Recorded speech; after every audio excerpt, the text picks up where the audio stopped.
कई हमारे सिस्टम्स हैं, दो तरह के सिस्टम्स हैं, अगर मैं मिसाल आपको दूं। एक सेंट्रलाइज परचेजिंग होती है और एक होती है कि वो फार्मेसी खुद परचेज बिल्कुल करता है। ऐसे ही है, ऐसे ही है। कुछ बड़े बड़े ब्रांड्स आपके सामने ही होंगे, ठीक है।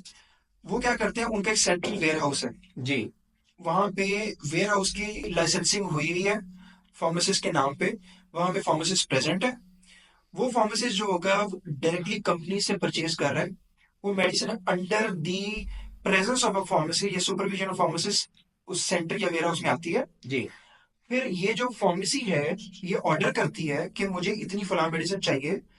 तो वो मेडिसिन जो under the supervision of a pharmacist purchase हुई हुई है, जी।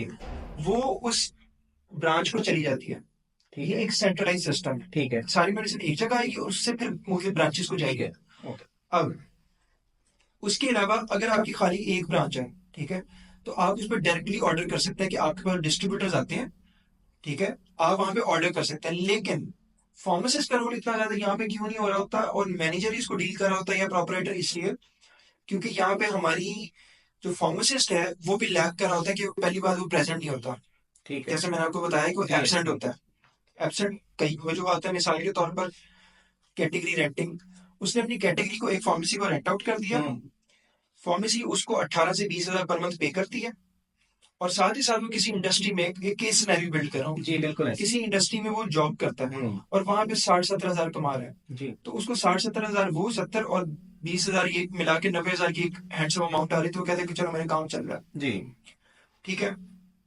प्रॉपराइटर जो होता है कैटेगरी रेंटिंग को इसलिए प्रमोट करता है कि वो कहता है कि अगर मैं आपको 20 हजार ये सिर्फ कैटेगरी के दे रहा हूँ, और अगर आप यहाँ पे प्रेजेंट होंगे तो मुझे आपको 40-50 और देने पड़ेंगे। अब ये 40-50 अगर वो देगा तो उसके एक साल के आप लगा लें, 40,000 को मल्टीप्लाई कर लें हम्म। 12 से, हम्म। तो अच्छे 4 लाख कुछ सीधा। लाख तो बन गए ना। जी।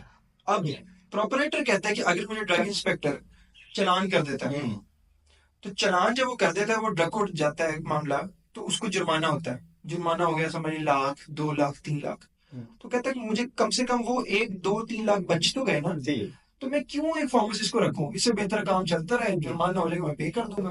ठीक है। ठीक है। तो इस तरह से सिस्टम ही इस तरह से हो चुका है कि जिसमें हमें फार्मासिस्ट को ये टेकअप करना पड़ेगा and they need to be present there, ठीक है। और उनको शर्त रखनी पड़ेगी, मैं तभी कैटेगरी दूंगा जब आप मुझे यहाँ पे हायर करेंगे। कैटेगरी के भी पैसे देंगे और आप मुझे सर्विसेज के भी पैसे देंगे। अगर एक फार्मेसी का खुद इंटरेस्ट नहीं है, ठीक है, तो वो कंपनी वाला जो ऑफर कर रहा है वो कैसे उसको मैनेजर बना लेगा, क्योंकि मैनेजर का जो रोल है उसने पूरी फार्मेसी को देखना है, ठीक है। परचेजिंग के अलावा उसने आपकी एक्सपायरी को, आपकी इंटीमेशन को, आपके नारकोटिक्स को, रेगुलेटरी चीजों को, सबको देखना है, ठीक है।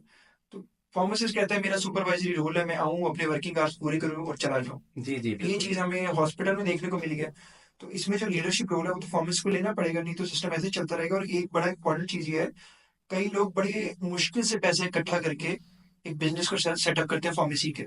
जी। अब वो फार्मेसी का बिजनेस बड़ी मुश्किल से चलाते हैं, तो उनके पास इतने पैसे भी नहीं होते कि वो फार्मासिस्ट को दे सकें उसकी मौजूदगी के लिए 40-50 हजार एक्स्ट्रा। जी। मुख्तलिफ इश्यूज हैं, ग्राउंड रियलिटीज है जो हार्श है। किसी के पास पैसा नहीं है देने को, वो रखना चाहता है फार्मासिस्ट। किसी के पास पैसा है लेकिन वो रखता नहीं है लगता फार्मासिस्ट। नहीं है। फार्मासिस्ट जो है वो खुद राजी नहीं है। और फार्मासिस्ट जो पेरीफ्रीज में जो फार्मेसीज हैं, जैसे गाँव की सतह पे, वो बनाना नहीं चाहता। वो चाहते नहीं कि मैं गाँव में जाके सर्व करूं, तो वहां पे मेडिकल स्टोर्स करा जाए।